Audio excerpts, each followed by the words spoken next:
vamos dar início à segunda parte da nossa conversa, que é falar sobre o seu livro, que é o livro Tribunal do Júri, Teoria e Prática, que está na 7ª edição, lançado pela editora Mizuno.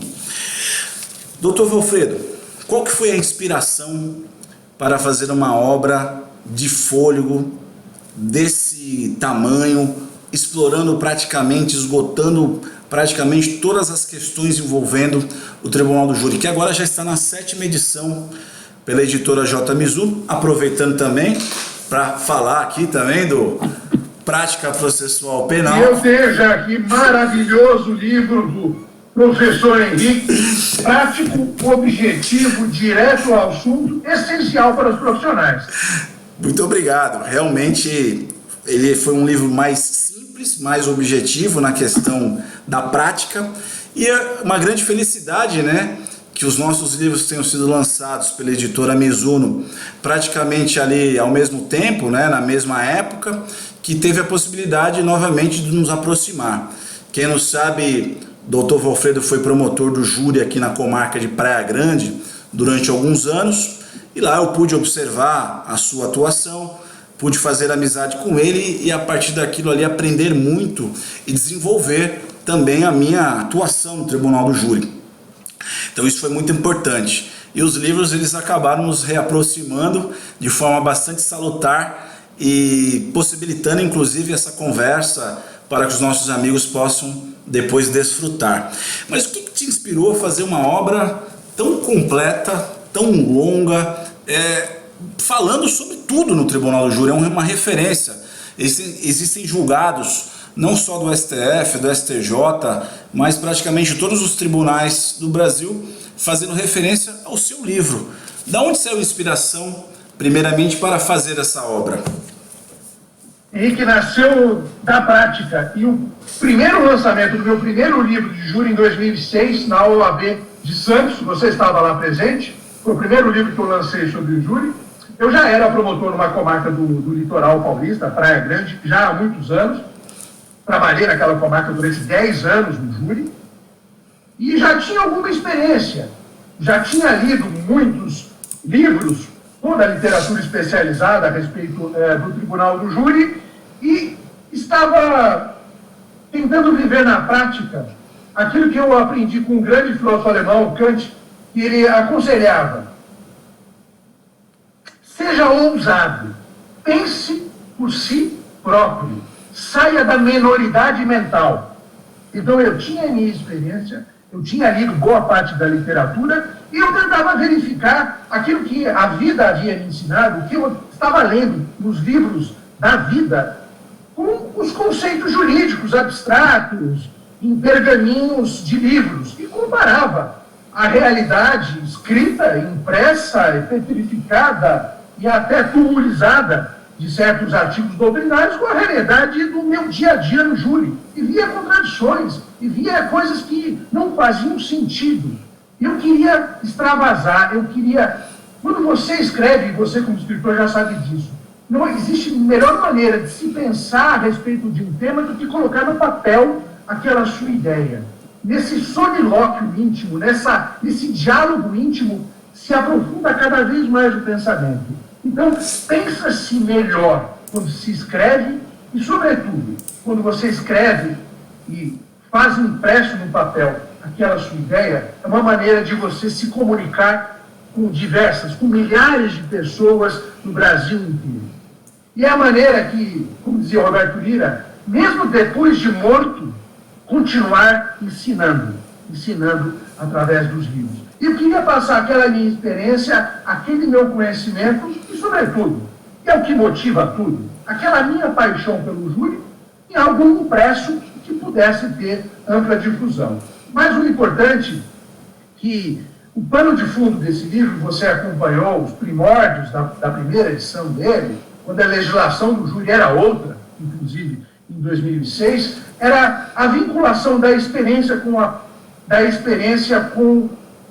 os artigos em si do Código Penal ou do Código de Processo Penal. Esse livro ele não foi escrito num laboratório, ele não foi escrito trabalho de cobaias com ratinhos. É um livro que foi construído no dia a dia, do trabalho, dos processos, dos plenários, nas refregas do júri. É um livro que você já leu, e releu talvez algumas vezes, algumas edições que nós já conversamos. É um livro impregnado de prática.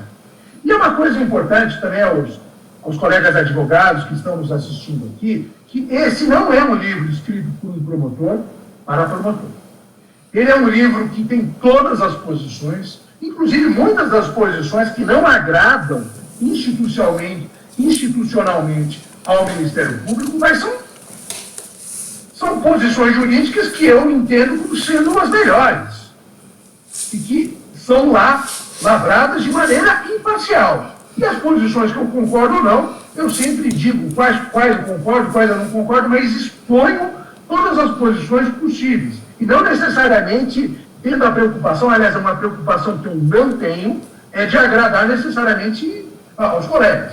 A minha preocupação é descrever, expondo aquilo que eu entendo como sendo a verdade e a maior busca pelo interesse social.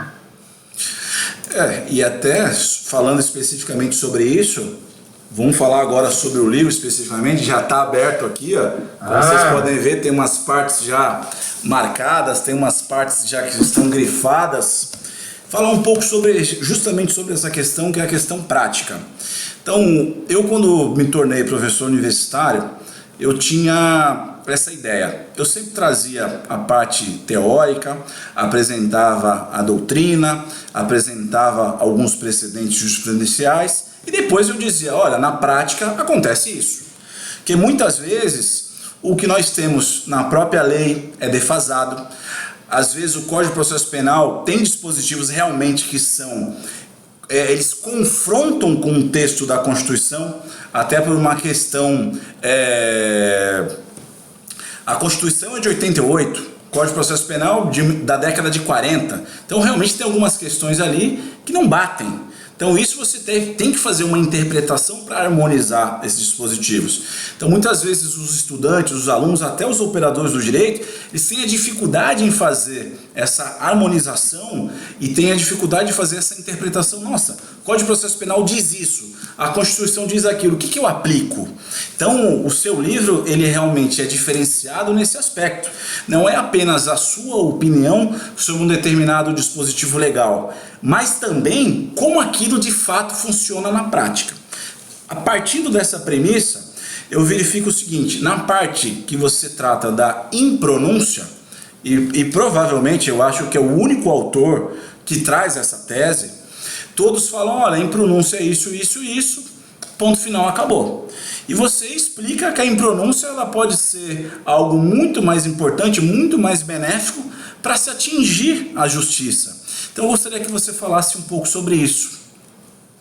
Excelente pergunta, Henrique. E aí nós vamos ilustrar como a prática, como a experiência influencia as posições doutrinárias quando se para pensar por conta própria. Quando se sai da menoridade mental. Porque a menoridade mental ela tem um mantra, ela tem uma reza, ela tem um credo. E o credo é indubio pro societate. Havendo ou não havendo prova, havendo apenas elementos de convicção no inquérito policial, cabe ao promotor pedir a pronúncia e cabe ao juiz pronunciar. Esse é o credo. Esse é o credo que há dezenas de anos, infelizmente, tem reduzido parte da inteligência jurídica nacional. Mas quando eu estava na Praia Grande, eu não posso esquecer de um crime de homicídio que aconteceu numa feira, chamada Feira da Guilhermina, num final de semana, nos idos, no começo da década do ano de 2000. Era um rapaz, um atleta, um jogador de handball, que andava pela feira acompanhado da sua irmã. Ele esbarrou-se numa pessoa, num assassino, que ele não sabia, evidentemente, que era um assassino, era uma aglomeração de pessoas. Houve um mero esbarrão, uma discussão verbal, e esse assassino puxou, sacou uma arma, uma pistola, e desferiu diversos disparos de arma de fogo contra essa pobre vítima que morreu, um atleta, se esvaindo de sangue em praça pública, na sarjeta, sendo abraçado pela irmã. Típico caso de homicídio, recurso que dificultou a defesa da vítima e ainda motivação fútil. houve a instauração de um inquérito policial, algum retalho de elemento informativo na fase do inquérito policial, eu era o promotor, eu ofereci denúncia, iniciou-se a ação penal. No decorrer da ação penal, aqueles elementos informativos mínimos do inquérito policial não foram confirmados em juízo, não havia provas judiciais, mas havia alguma nesga de prova da fase do inquérito policial. Eu, naquele momento, me rebelei contra o denominado princípio, que nem princípio é, chamado indúbio para a sociedade. Eu cheguei à concepção que não valeria a pena pronunciar aquele réu sem prova alguma. E eu pedi a impronúncia. O juiz aqueceu com a minha tese e impronunciou. 2 anos depois, eu fui procurado pelos familiares daquela vítima, me trazendo elementos de informação que eu não tinha à época, apontando quem seria o autor daqueles disparos, com reconhecimentos, com histórico daquele assassino. Eu ouvi na promotoria aquelas declarações, procedemos até depois de um reconhecimento fotográfico, desarquivei o processo anterior, ofereci uma nova denúncia. Aquele réu, inclusive, estava ameaçando de morte as testemunhas oculares, pedi a prisão preventiva, o réu foi preso, iniciou-se um novo processo, ofereci uma nova denúncia, claro, iniciou-se um novo processo. As provas, dessa vez, foram flamejantes, foram contundentes, com diversas pessoas, diversas testemunhas sendo ouvidas em juízo, com reconhecimentos pessoais. Houve, aí sim, a pronúncia adequada, foi levado a julgamento pelo júri e aquele réu foi condenado a 14 anos de reclusão. Pois bem, e aí eu peço a consideração dos meus amigos nesse instante. Se eu tivesse, há 2 anos anteriores, pedido a pronúncia daquele réu, o que teria acontecido? Aquele réu teria sido levado a julgamento pelo júri, teria sido absolvido, porque não havia prova alguma. Aquela decisão, aquela absolvição, iria transitar em julgado, a coisa soberanamente julgada. 2 anos depois, eu seria procurado por aqueles familiares de vítima, me trazendo provas veementes da autoria delitiva. E eu nada poderia fazer, porque já teria ocorrido o trânsito em julgado. Então vejam que a impronúncia é uma arma de defesa da sociedade. E o Ministério Público, se ele quiser atuar efetivamente como defensor da sociedade, em prol dos interesses da nação, ele tem que utilizar esse instrumento processual ao seu favor, em benefício da sociedade. Mas não é apenas essa questão do interesse social que, na minha concepção, é a mais importante, claro, mas há outras correlatas. Como, por exemplo, também não podemos esquecer, o acusado. O acusado que é levado ao julgamento do júri, sem prova alguma, com elemento informativo de inquérito policial, sem prova em juízo. Inclusive, eu fiquei muito satisfeito quando, ano passado, o ministro Celso de Mello acabou citando o meu livro, que trata justamente disso, da impossibilidade de se pronunciar o réu com prova exclusiva de inquérito policial. E ele cita esse meu posicionamento do meu livro, uma das últimas decisões dele antes de se aposentar. Então, o que eu quero dizer? Que também é um constrangimento ilegal ao acusado, que tem uma espada de Damocles, que tem um peso nas suas costas, muitas vezes durante anos e anos, até décadas, de ser levado ao julgamento pelo júri num processo em que está esvaído, que não tem prova. É uma casca de nós sem a nós. E é um constrangimento, é um sofrimento à toa para esse réu e a sua família. E, em terceiro lugar, a pauta de julgamentos pelo júri. Quanto mais júris rarefeitos de provas se manda para realizar-se um cartório de júri, mais se acumula serviço, mais se estende a pauta. E quanto mais se estender a pauta, mais se distancia a prática de um crime doloso contra a vida e a sua, se for o caso, efetiva punição. E quanto maior for essa distância, maior a sensação de impunidade. Então não adianta, pura e simplesmente, aumentarem-se as penas formalmente. O que dá a sensação de que efetivamente há justiça no seu país é que entre a data do fato criminoso e a data da punição não tenha ocorrido tanto tempo. E como é que você vai reduzir esse lapso temporal, mandando para a júri só aquilo que for relevante. E para isso se serve também, mais uma vez dizendo, a importância da impronúncia. Perfeito. Agora, a sociedade também tem um pouco de dificuldade para entender que não existe a revisão pró-societar. Vai existir, em caso de erro judicial, a revisão pró-réu. Então o réu pode estar condenado com trânsito em julgado se surgirem novas provas capazes de demonstrar sua inocência. Pode haver, por exemplo, uma revisão criminal para desconstituir a coisa julgada. Agora nós estamos observando alguns julgados até do STJ, em que através de habeas corpus, isso é até uma questão que eu discuto no meu livro, é possível a absolvição em alguns casos de erros grosseiros, como por exemplo, condenações baseadas exclusivamente em reconhecimentos fotográficos, não renovados em juízo, e sem observância das formalidades do artigo 226. Falando brevemente sobre um caso concreto, eu tive uma experiência não tão boa de uma senhora que foi ao Poupa-Tempo tirar um RG para trabalhar com carteira assinada, e ela foi presa no Poupa-Tempo, e uma condenação de 24 anos por sequestro, baseada exclusivamente em reconhecimento fotográfico. Entretanto, sequer a foto utilizada para fazer o reconhecimento existe no processo. Então, assim, um total descalabro no que diz respeito à observância do artigo 226 do Código de Processo Penal. Como você disse numa outra palestra sua, o Código de Processo Penal não é uma carta de intenções, ele deve ser cumprido.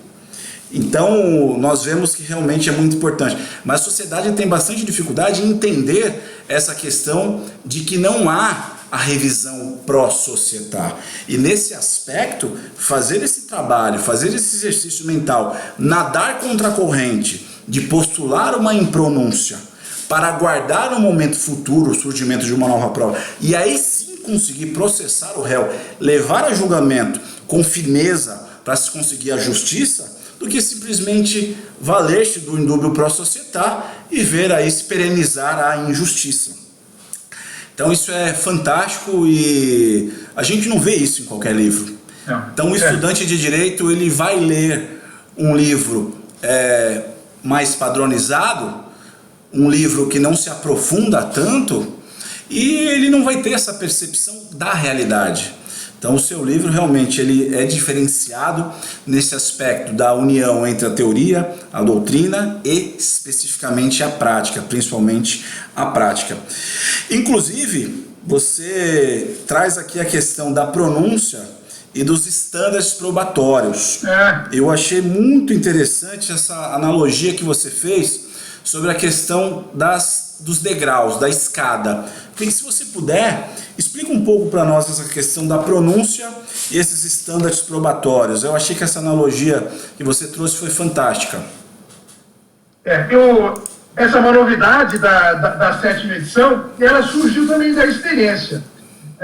Numa determinada oportunidade, eu fui fazer um júri na comarca do Guarujá, próximo aqui da região de Santos, de Praia Grande, e eu conversei com uma promotora que, ocasionalmente, ela já tinha feito alguns plenários do julgamento pelo júri, mas não era exatamente uma pessoa muito aprofundada na matéria. E ela me disse uma frase que me preocupou deveras, muito, quando eu escutei essa frase dela. Ela disse: não tem sentido você receber uma denúncia se, pelo simples fato de ter sido recebido uma denúncia por um crime doloso contra a vida, já tem prova, então, para pronunciar. Recebeu a denúncia, vale o indúbio pró-societate, recebeu a denúncia, então, a pronúncia é um consectário lógico, é um efeito dominó. Recebeu a denúncia, pronunciou, chamando o réu para julgamento pelo júri. Quando eu escutei isso, eu percebi a atrocidade processual que é. E como existem graus diversos de provas. O grau para se receber uma denúncia é um grau que há algum elemento, há uma prova de materialidade, há indícios razoáveis de autoria e se recebe uma denúncia. Mas para se pronunciar, para se remeter o acusado a julgamento pelo júri, é preciso mais prova do que aquela prova necessária para meramente receber a denúncia. Quando se recebe a denúncia, está se iniciando um processo do júri em relação ao crime doloso contra a vida, que vão ter duas fases, com o contraditório e com a defesa. Duas fases ainda. Então se exige menos. Agora, quando vai se remeter o acusado a ser julgado pelo júri, e ele pode ser condenado a uma pena de 30 anos, é necessário que o juiz verifique que tem que existir uma quantidade, uma qualidade de provas melhor. Porque no júri, quem é tribuno como o Henrique, sabe, no júri tudo pode acontecer. Não pode se colocar em risco a liberdade de alguém por nada. O processo tem que estar enriquecido com provas. Então, a prova da pronúncia, exatamente pelas consequências que podem advir de uma condenação pelo júri, essas provas têm que ser mais substanciosas, mais coerentes e melhores do que a prova que autorizou o juiz a receber a denúncia. E, para complementar, para que seja proferida uma sentença condenatória, evidentemente, a prova tem que ser acima de qualquer dúvida. Tem que ser uma prova contundente, veemente, fechada, não contraditória. Então, isso que eu chamo de estándares probatórios. A prova da denúncia é uma prova não tão robusta, a prova da pronúncia é muito maior, e a prova para se proferir uma sentença condenatória, a melhor de todas as provas, uma prova fechada e coerente. Inclusive, falando nessa colocação que você trouxe sobre a ponderação que essa promotora fez, justamente é o que está no seu livro. Para se receber a peça exordial acusatória, você está num patamar, você está num degrau da escada. Para receber, para pronunciar, você já deve estar num outro patamar, num outro degrau um pouco mais avançado, mas não tão perto do ponto mais alto da escada, que é a condenação. Então, eu achei essa analogia muito didática, muito interessante, porque do plano 0 até o plano 100, você tem o recebimento da denúncia, você tem a pronúncia e você tem a condenação. Você tem que saber onde que você está nessa escalada probatória para poder se posicionar. Então eu achei bem interessante essa questão trazida por você aqui nesse aspecto. Aproveitando, eu estou aqui com o livro aberto, até destaquei, grifei que eu vou utilizar isso aqui no futuro. Eu estou na página 333, que você fala sobre a questão da prova da materialidade. Então, nós temos alguns casos que, de fato, a materialidade ela é complexa. É difícil de fazer uma demonstração, eventualmente, qual foi a causa morte, como é que aquela pessoa veio a óbito.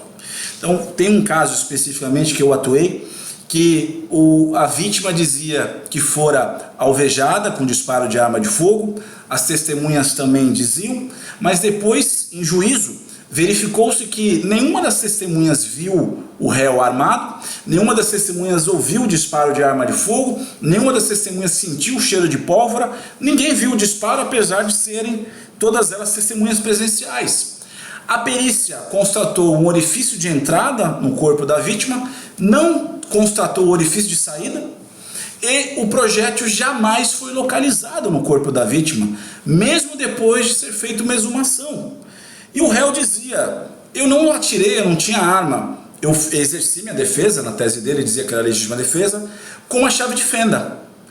Só que o laudo o laudo necroscópico, ele foi taxativo de que foi disparo de arma de fogo. O réu ele foi pronunciado por disparo de arma de fogo. Então essa foi uma questão que ela ficou gravitando no processo. Então eu vi aqui no seu livro que você traz um exemplo de uma pessoa que foi carbonizada, né, pelo fogo, e o perito simplesmente disse que concluía que era aquela pessoa que tinha morrido pelas suas características da sua raça. E aí que você tomou as medidas aqui para a realização de um exame de DNA. Então, quão complexo pode ser a determinação da causa-morte e a demonstração da materialidade? Você consegue se recordar de algum caso interessante nesse ponto específico?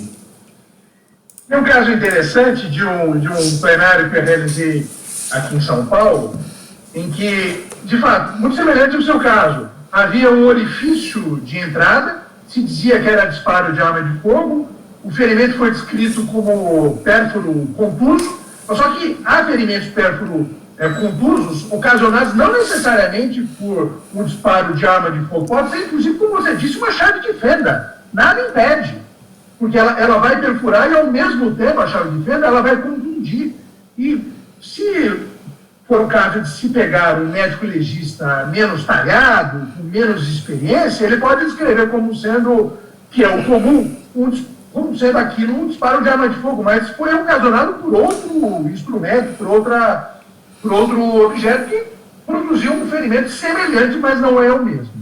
Agora, o que é muito importante a se dizer é que, se não se comprovar a materialidade delitiva por inépcia do perito, por incompetência, por falta de experiência, por preguiça mesmo, não vai se carregar a responsabilidade da falta de prova de materialidade delitiva no réu ou na sua defesa.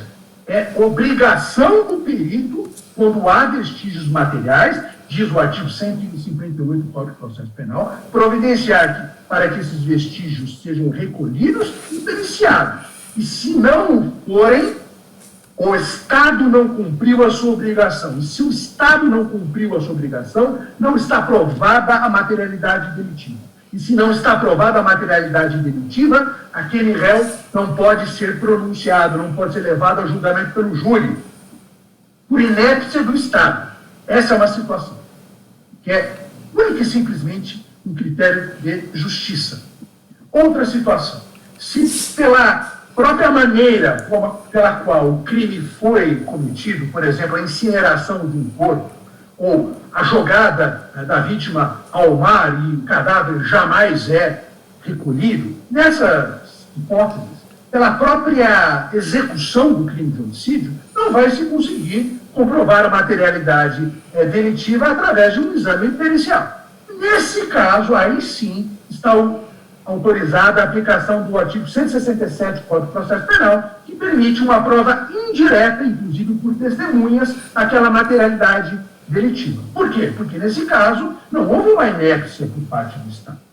Não houve uma incompetência. Então, o normal, o justo, o correto e o legal é que se utilize o próprio Código de Processo Penal, que permite a produção de uma prova testemunhal para suprir aquela ausência de prova pericial.